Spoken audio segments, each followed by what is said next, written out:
Good morning, everyone. My name is Jeff Froge. And I'm Brian Minky. And I have a note. Thank you, Kelly. I'd like to welcome everyone to Cross Point Community Church, since I messed that up in the first service this morning.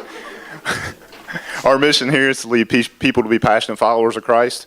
If you're a first-time guest this morning, we have a small gift for you out at the welcome table, and we'd like for you to stop by there and on your way out, it's right outside this door. And Mr. Minky? Yes, sir. Oh, okay. My name is Brian Minky, and I am like the project manager / construction manager, something, I don't know, with our new building. He's got responsibility. Yes, I do. It's a large one. But I was just going to give you all some updates on our progress. Real exciting stuff. The insulation is all in, besides the ceiling. So the ceiling is the big job. Construction, we've got all the walls in the sanctuary constructed. We've got the doors framed in. Let's see, we got the bathrooms demoed. We're waiting on some certain guy, Josh, to do some work for us. Sorry, Josh. Let's see. We're not here to call anybody out. Yeah, we don't call anybody out. I'm terrible, sorry. All right, HVAC, we're about 60-70% done with that. All the ductwork's up if you go in. And by the way, it's open all the time, so come and look. The electric will be done in a couple of weeks completely. Painting, started painting last couple of days, going real well. Got a lot of painting done already. Still have a lot more to do.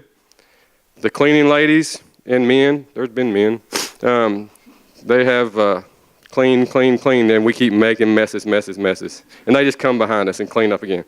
So with all that being said, this Tuesday morning, 9 a.m., we're going to have a state inspection from the building inspector. And after he gets done with us, we will hopefully be ready to hang drywall. That being said, the drywall hanging is going to be a task. It is 16-foot walls. They're really big. We need a lot of help. If you have signed up and you're not getting text, let us know. And if you have signed up and you're getting text and not showing up, I'm letting you know. And if you haven't signed up yet, there are sign-up sheets in the lobby. So please sign up. So, first service, I went like this. I said, we need your help. You know, we really, really appreciate all the help that we have got. And it's been, seriously, we've had a lot of good help. But it's down to the point now. We have personally set a date of June. Say it again. May. I know. I just did that the first, and he didn't correct me, so I was giving him a chance. He wanted to correct me. This is my new wife. We have spent a lot of time together the last few months. I'm still trying to figure out why I have to be the wife. Yeah. So, anyway, but you can see why.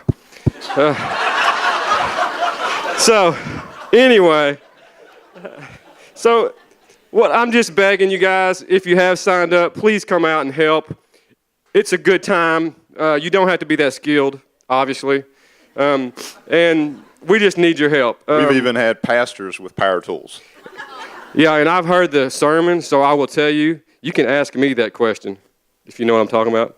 You said you ask me every day. What can I do for you?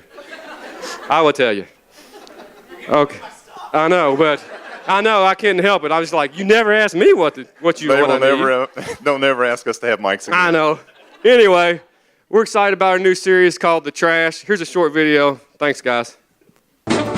So about 6 years ago, A&E came out with this new show that generated a ton of buzz among people, and it was a show titled Hoarders, in which they would go into compulsive hoarders' homes, people who had trash and junk just stacked up throughout the entire house, and would go through. Sometimes they would almost always take two people with them. They would take a professional cleaner, which I don't know how you get that title of professional cleaner, and often they would take like a psychologist or a therapist along with it to try to figure out what the reasons for the hoarding was. And so it was fascinating because tons of people would watch this show, and we'd look at all the kind of junk that other people had along in their houses. Just out of curiosity, how many of you have watched or watch regularly this show? Great. I'm convinced that people watch this show for one of two reasons. The first reason is to make you feel good about your own home. Like, it's a mess, but we're not them. And the second reason is to make you want to clean your home. Because like after a while you're going, we're starting to get a little bit close in here. There's one picture out of all the hoarder pictures. This is the one that freaks me out. Like I get the cardboard boxes, I get the trash, like I understand that. I don't know how that happens along the way.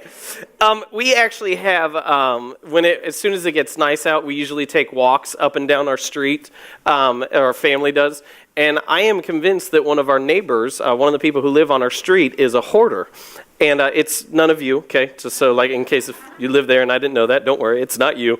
But, and so it's interesting. So, like, when we walk by, we're always kind of, like, slowly looking in the windows and stuff like that to see. Because they had their garage door open once. And the garage door open was, like, the garage was just packed to the top with cardboard boxes and junk. And so, like, when we saw it, we're like, because their garage door is never open. We're like, oh, my goodness, Bethany, look at all this. And so, like, I really wanted to take a picture, but I didn't want to, like, stop in front of their house and be like, and so I pulled I got a phone call. And so took him as I walked by, and I was like, okay, I got him, we're good. But here's the interesting thing. When I watch the show Hoarders, and again, this is a very simplistic explanation because one of the big things in the show is there's deep-seated reasons, there's issues, there's reasons why people are hoarders along the way, and so they try to identify what led to the hoarding. But I watched the show, and again, this is overly simplistic, but I think this. If when they bought new stuff, if they would just take the old stuff out, there would be no problems. And like I could fix your problems right here. If you bought something, then you take something out to the trash. Because if you don't take out the trash, then your life becomes a mess. Now, in the same way that is true physically with hoarders in our houses, it's true spiritually and emotionally as well. In 1 Corinthians chapter 13, verse 11, it says this, "When I was a child, I talked like a child, I thought like a child, I reasoned like a child. When I became a man, I put childish ways behind me." And so this is the Apostle Paul writing, and what he's saying here, he's saying, listen, here's the deal. When I was a kid, I had certain character traits, I had certain tendencies, I had certain habits that were there with me when I was a kid. And now that I have physically grown up, I've got to take some of those childish things and I've got to leave them behind. What he's basically saying there is he's going, you know what? I've got habits and personalities and traits in my life that are trash. And as I've grown up and developed all these new things, I've got to get rid of these old ones. And so every week at our house, every Friday, our trash is when the garbage guy comes. And he usually comes about 8:15. And so since I'm so incredibly well planned in advance, I usually get it out about 8:10. To 8:14. It's usually kind of looking out the blinds and like, oh, the neighbor's trash cans are still there, we're good. And so run out there real fast. But every once in a while, I will take it out on a Thursday night because I don't know how your neighborhood works, but we have a guy who goes through our trash before the trash comes, which is just wonderful that he provides that community service. And so like if I've got something that's like kind of nice, I'll like, I don't know, I feel like I've never talked to this man, but I feel like I have a relationship with him. Like, oh, he likes this stuff, but not that. I'll give him nice, say, oh, he doesn't like that. And so it's interesting. So like I'll leave it out there beforehand. One time I put out like a little entertainment center kind of thing that we had. And I thought he'd take it because, I don't know, that seemed to be the kind of things he liked. And so I was like, maybe he'll take this. It'll be good to go. He'll sell it, something like that. And then beside the entertainment center, we had this little kid's chair that like the leg was bent and broken off on it. And it was just like, it was junk. There was nothing you could do with it. And so he comes by in this truck and he like gets out. And I'm like looking through the blinds at him. And he's like looking at the entertainment center. I'm like, yeah, go ahead, take it. It'll be good. And so he's like looking at it, going to the side. And then he like starts to walk away and he looks at this like just junk kid's chair and he picks it up and puts it in his truck. And I'm like, I don't know if he felt obligated to buy something. Like when you go to Kroger and you just get the free samples and you feel like you should take something with, like I'll get the Snickers bar and buy that. It's so weird. But we have a guy every week who, if we've got nice enough stuff, he goes through our trash. And, not to make this too awkward, that's what I want to do over the next 3 weeks. I want to go through your trash. But not the stuff that you take to the curb. I want to go through the trash that you still have in your life that maybe you're not aware of, but the stuff that has been there that is childish that needs to go. And so if you have your Bible with you, if you will open them up to 1 Corinthians chapter 13. 1 Corinthians chapter 13 is where we're going to be over these 3 weeks in this series. And before we get to it, I want to say this. This is a letter that the Apostle Paul, who was one of the leaders in the early church, wrote to the church in a city called Corinth. And this is what's really interesting, is because 1 Corinthians 13 is known as the chapter of love. Like, I swear 90% of the weddings that I have been to, they have read 1 Corinthians 13 at it. Because it's like, it's nice, and it's poetic, and it sounds good. It's just like, it just sounds like it's so great, and it makes you feel good. And here's what's interesting about it, is that like, Paul writes the first 12 chapters of this letter, and he's just incredibly practical, and he's teaching us stuff, and he's very hands-on. He's do this, not this. This is what this really means. And then it's almost like we shift gears, and once we get to chapter 13, we act as if Paul isn't teaching us something anymore. As if he's just like writing to make us feel good. And so like the first verse, I'll just read it and then we'll go through it again. It says, if I speak in the tongues of men or of angels but have not love, I am only a resounding gong or a clanging cymbal. Like that sounds nice, doesn't it? Like, oh, I wish I could write that on a Hallmark card. Like if I had that, I wouldn't have to buy so many Valentine's Day's gifts. Like that would be good. It's funny, I almost think we get this mindset that like when Paul gets to chapter 13, he quit trying to teach us something. And like this is the picture that I think we get. Like Paul kind of like leans back in his recliner. I don't know if they had recliners in Bible times. And he lights a few candles. Turns on Barry White. I'm going to write the chapter on love. Like it's almost like we think that like, oh, well, this is nice, but the rest is teaching. And I just want to say this. Paul is still trying to teach us something in these incredibly important verses. So I want to read through the first 3 of them with you, and then we'll explain them. So starting again in verse 1, he says, if I speak in the tongues of men and of angels, but have not love, I am only a resounding gong or a clanging cymbal. If I have the gift of prophecy and can fathom all mysteries and knowledge. Now, I want to just point out something to you. He is starting to describe someone. So he's already said, speak in the tongues of men and of angels. I don't know exactly what that means, but that sounds nice. I wish I could do that. He says, I have the gift of prophecy and can fathom all mysteries and knowledge. Like, this is a good thing if you had someone who could fathom all mysteries and knowledge. I have 2 mysteries that I would like to ask this person. The first one is, where is my other sock? Because I have on the top of my chest of drawers, I have 12 socks that have no match, and I have no idea who in my house is eating socks. I suspect it's Emily, but I can't prove it quite yet. Emily is 2. But it's just like, if I was really smart, I would buy all of the same type of sock, but I haven't figured that out yet. The other mystery, and this will separate who the Wildcat fans are and who aren't, is what on earth is the tweak? What has he done? Does this bother anyone else? Okay, some of us. Whatever. Let's move on. So, gift of prophecy and can fathom all mysteries and all knowledge. And if I have a faith that can move mountains, so this is the third character trait he's talking about, someone who has faith that can move mountains, but have not love, I am nothing. If I give all I possess to the poor and surrender my body to the flames, but have not love, I gain nothing. Now let me show you, because he gives us 4 character traits of what this person looks like. He describes someone who is gifted, who is wise, who has faith, and who lives in a sacrificial way. And he's pitting those 4 character traits against someone who loves. Now, we need to kind of do a mini exercise for the next 30 seconds. And if you're married or you walked in here with someone and you like kind of making googly eyes at each other or holding hands or stuff like that, you can only participate in this exercise for the next 30 seconds, okay? And then you have to stop. So, I want you to imagine that you are single, okay? And you are looking for someone. Now, if you had someone who had those 4 character traits, they're gifted, they're wise, they have faith, and they're sacrificial, like, that'd be a pretty good deal, wouldn't it? Like, that's someone who has the complete package. That'd be quite a catch. Like, we'd be pretty pumped up about that. Now, would you take that person over someone who loved you? No, you wouldn't.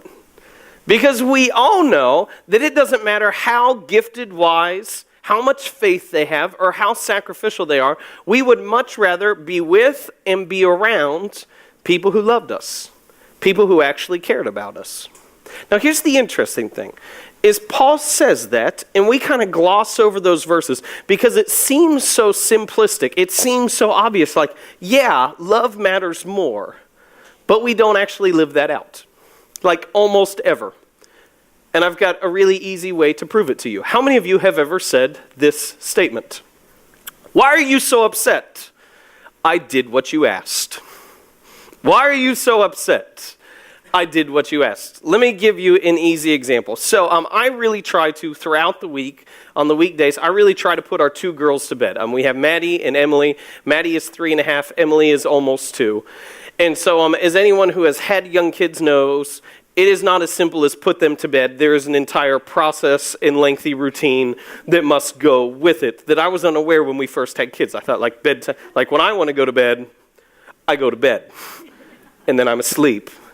And then I can't do anything. Like, so that's it. But when you have little kids, like you have to bathe them, and you have to do jammies, and you have to brush their teeth, and you have to read books, and then you have to kind of sneak out and do that. We're at this really awkward spot with Emily right now where she never wants to actually go to sleep, so we have to trick her into going to sleep. So like as soon as she knows it's coming, she starts screaming, and so we try to distract her, and we're like, what color is that? What's this? Is this my nose? Look at the sky, and then drop her in her crib and run out and shut the light off.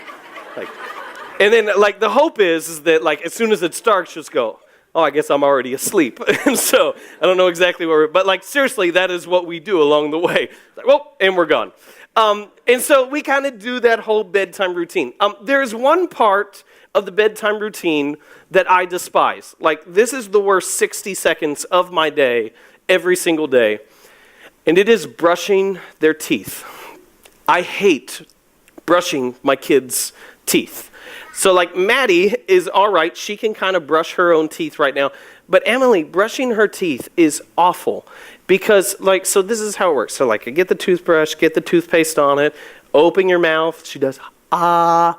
I put the toothbrush in and I try to like scrub them as fast as I can. But as soon as the toothbrush enters her mouth, she clamps down on it and sucks all the toothpaste out and swallows it. And so like I pulled it, it's like, what am I doing now? Like, I might as well just wring your teeth underwater because that's exactly what's happening. And so I have gone to great lengths to figure out how I can actually brush her teeth because she needs clean teeth. I want her teeth to be clean. And so, like, I've tried, like, how can I keep her mouth open? Just doing it for a second at a time and pulling the toothbrush out before she can actually clamp down. This is going to sound really bad, but I want you to know sometimes as a parent you get exasperated with your kids and you don't exactly know what to do. And so you know how, like, when a dog has a ball in its mouth and you can't get it out, and so you grab the dog right here. And so I tried that. So I was like, put the toothbrush in, and I grabbed her cheeks, and she started crying and hit me. I was like, that doesn't work. And so then I tried this, and as soon as I start saying it, you're going to go, Kevin, you're a moron, and it's because I am. That I thought, well, I need something to keep her mouth open. And so I thought, what if I just put my finger in there? Then it'll lodge it open. But I thought, I was a little smart. I went, I'm not going to put it at the front because then she can bite down on that. I'll get it way back in the back so she doesn't have much room. And so I said, mouth open. And so then I put my finger in there, and she immediately just launched down on my finger and tried to suck all the toothpaste out of my finger. So it's like, ah. And so, like, it is awful. I hate that 60 seconds. I don't know how long you're supposed to brush your kids' teeth. It's getting shorter and shorter for me every single night. But it's like, I hate that time. And so this is what I've started doing. I don't brush their teeth. I know. I hate it so much. It's like, go to bed with cavities. And I think they're baby teeth, so they'll be gone anyway. We'll develop dental hygiene later in life. Then we'll be good to go. And so what happens is I'll put them to bed, and at the start of this, Bethany, my wife, will be like, hey, will you put the girls to bed? Yeah, I'll put them to bed. So I go through that, skip brush teeth, put them to bed, and I'll come back downstairs, and she'll inevitably always ask me this. did you brush their teeth? And I don't lie. No. Why didn't you brush their teeth? And I say, you didn't tell me to. She said, but you're supposed to brush their teeth. And I say, you told me to put them to bed, and I did what you asked, right? Because we do this. And what happens in that moment, what we're showing is we care more about those four, we care more about how someone is than actually if they love us. You see, this is what we do over and over again, is we love people in the ways that we want to feel loved. And so we'll act in different things. We'll think, if this is important to me, then it must be important to you. And so we'll go to great lengths of doing loving things about things, and this is important, that we care about, not what they care about. And so here's the dynamics of it. Like, if I was to give one of my daughters a job, so like we tell Emily she loves shoes, so she puts them on all the time, and I would say, hey, go put this shoe back in your room. I don't expect her to do it right, because she's a kid.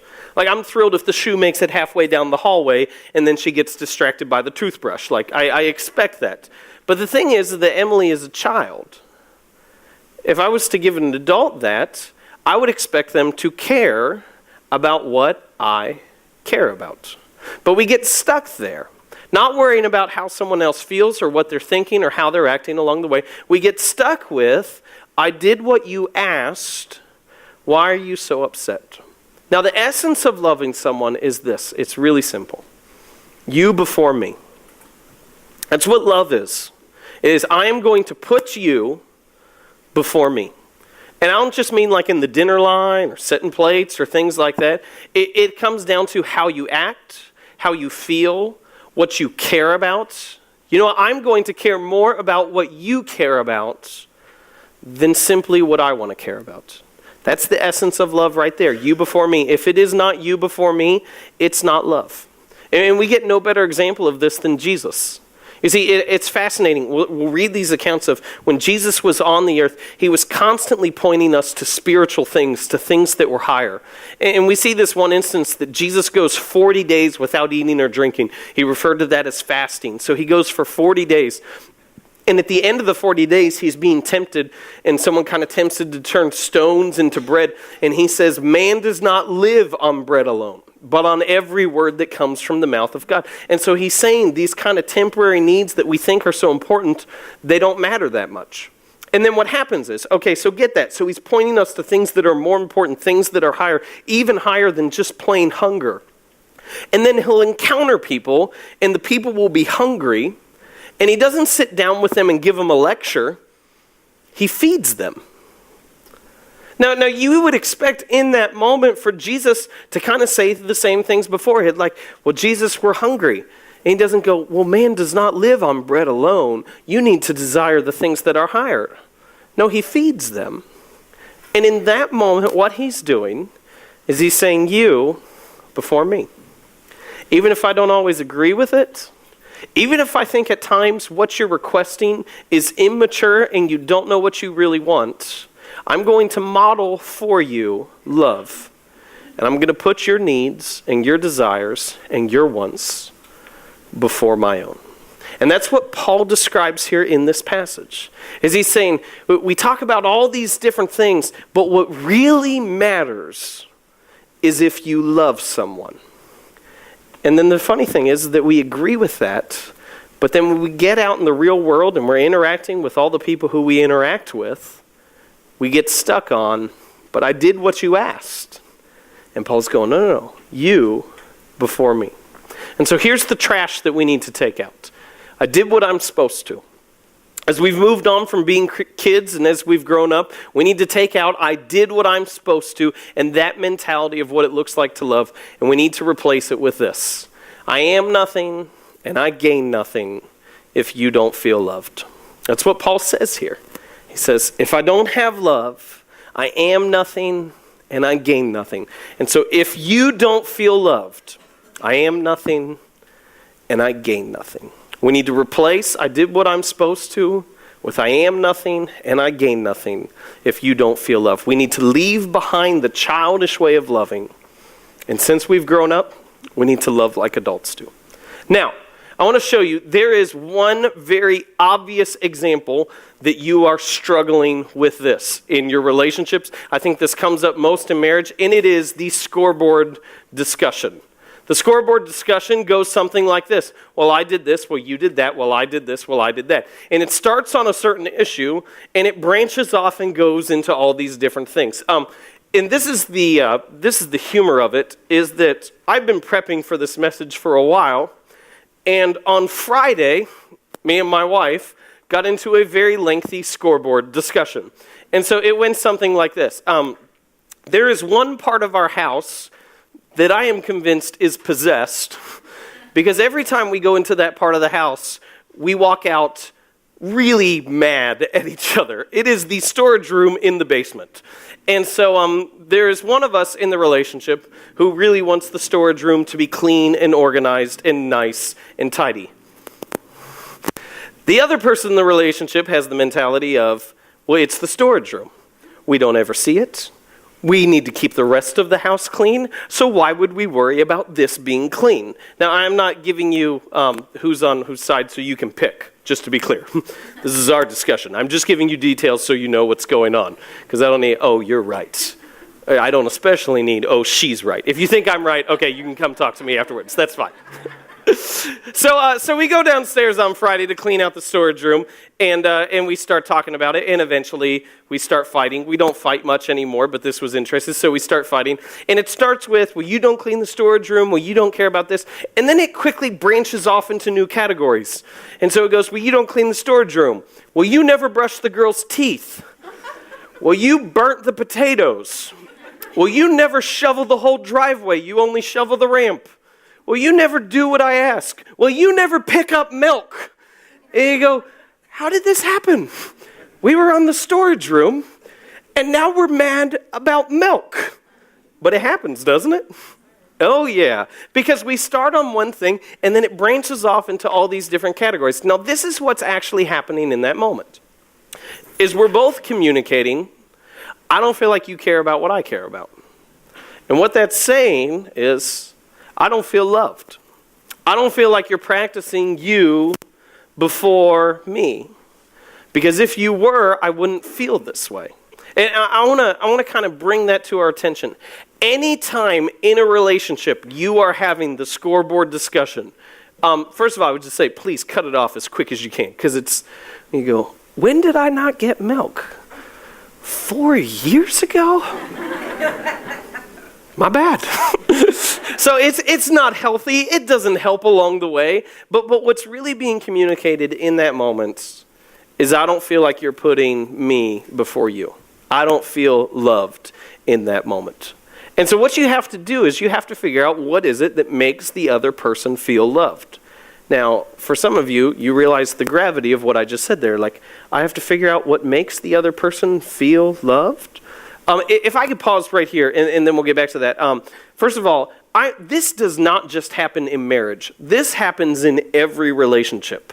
Now, I'm not going to, with my buddies, get into the full-blown scoreboard discussion. Like, I had a friend in college who every time he rode with me, he left his dirty cups in my car. Like, yeah, thank you. For those of you who have clean cars, like, this is infuriating. Like, it just makes me so angry. Like, you're done with the cup. Just take it out. When you get out of my car, take your cup. I don't want it to stay there. I'm still mad about it. So when he has this, I don't sit down with him and like, hey, buddy, you really always leave your cups in my car. And he's like, well, you leave your cups in my car. No, we don't do that. I say, dude, take your cup. But in my head, I'm going, but he's going to leave his cup again. That's what he always does. He throws it in the back, and then I have to get it later when we clean people there. I'm going to make him sit in the back so he can sit back with all his cups. Okay? So we have these discussions, but they happen in our head. So you've got to figure out what is it that makes the other person feel loved. And we go, oh, that's kind of a daunting task. So you've got a couple different options as to what to do there. You could take an in-depth psychological test as to what makes them feel loved. You could carefully chart their life and when they seem happy and what you do to make them feel happy and make it more like a scientific study if you want to do that. it would probably work to just research all their Facebook quizzes that they've taken, figure out what those people are like. Oh, you're Katniss Everdeen here and Michael Scott here. So if we bring them no, those, I mean, like, you could try that. You could try that kind of test and response thing. I don't think that's the most helpful. So I've developed this foolproof, as long as we stay out of the storage room, way to figure out how the other person feels loved. So every Sunday or Monday night, me and Bethany, we kind of get together. We get together throughout the week, just to be clear. But we haven't said it. Every Sunday or Monday night, we look at our finances. We kind of schedule out our week, make sure we're on the same page. And I always ask her this question, and it's genius. I ask her this: how would you feel loved this week?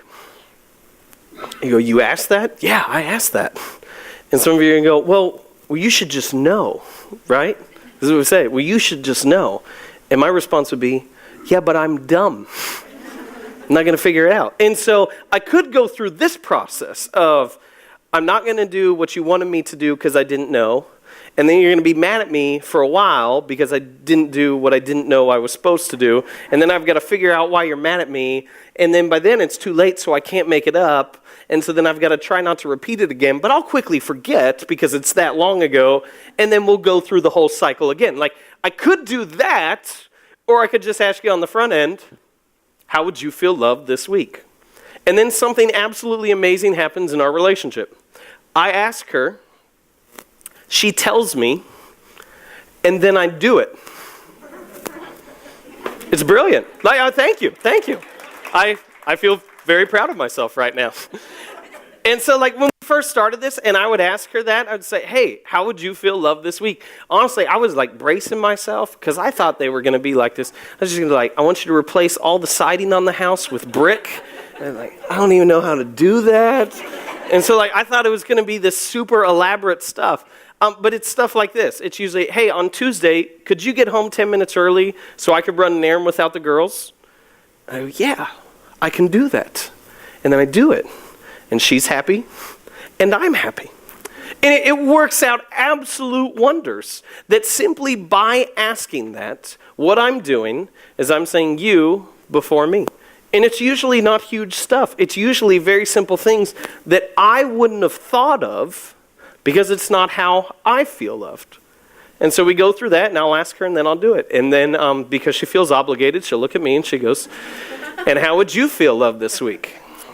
And I go, do you have to ask?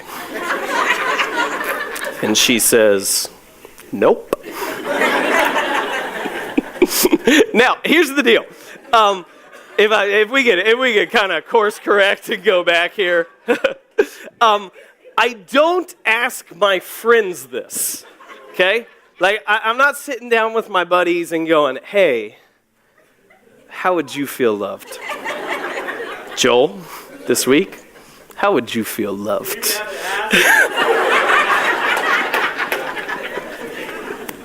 Thank you, Joel. Okay, so if I can come back here. I don't ask my friends ever.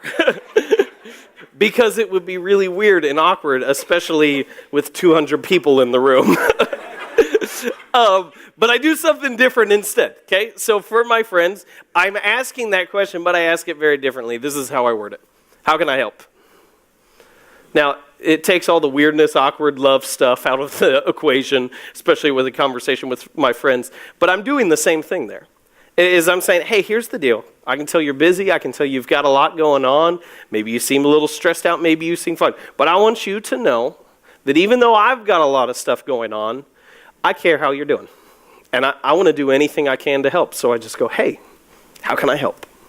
Now, if I'm really honest, there are some times that I ask that I have to force myself to ask it. And while I'm asking it, I'm going in my head the entire time, please say nothing, please say nothing, please say nothing, please say nothing. And sometimes they say nothing, and I'm thinking, yes, this is great. But asking it is what's so important. Because I am communicating right there in that moment, I care about you and how you're feeling and what you're doing more than everything I've got going on. So how can I help? And so here's the deal. That is what it looks like to love as an adult. If you want to be stuck in childlike love, childish love, stick with, I did what I'm supposed to. I mean, you can stay there. That's perfectly fine. And your relationships will be filled with scoreboard discussions and tension and frustration. But if you want to move on a little bit, and if you want to take out the trash, then replace that with, hey, how can I help? How can I help? And in that moment, you communicate, you before me, which is exactly what Christ did for us. And that's my encouragement to you. Let me pray for you. Lord, I thank you that we could be here today and have fun and worship you and hopefully learn something along the way. And so, Lord, I just ask that as we go throughout our week and as we interact with all the people who we will, that this will change how we love those around us. That we would leave behind the trash in our lives that is a self-centered love, which we know is not love at all. But that we would love how you loved us. And we would place those in our lives who we cared about before ourselves. So, Father, give us the courage and discipline to ask, how can I help? And in so doing, communicate our love for them. And I pray this in the name of your Son, Jesus. Amen. Hey, a couple things real quickly. First of all, if you are a partner of Crosspoint Community Church, and I don't mean that you wear a cowboy hat and have spurs on your boots. Partners are our version of members. You become a partner by going through the partnership class. If you are a partner and over 15 years of age, every year we have elections for our guardians, which is our church board. And so that is taking place next Sunday before and after every service. And unfortunately, in this building, we have no good space to hold elections because there's no room. And so they're going to be taking place right next door at the Chamber of Commerce. So if you have gone through the partnership class, you have partnered with us, and you're over 15 years of age, if you'll just head over there before or after any of our services, you can vote in our church elections. And then the second thing is, if you are between grades 6 through 12, we have Student XP here almost every Sunday night. We take a Sunday off for kids stuff here and there. It usually starts at 5:30, but we are going to start at 4:30 tonight because we have this incredibly important spiritual responsibility to cheer on our Kentucky Wildcats together. So we hope you'll join us tonight. Hey, thanks for being here this morning. Have a great day. We'll see you back here next week for part 2.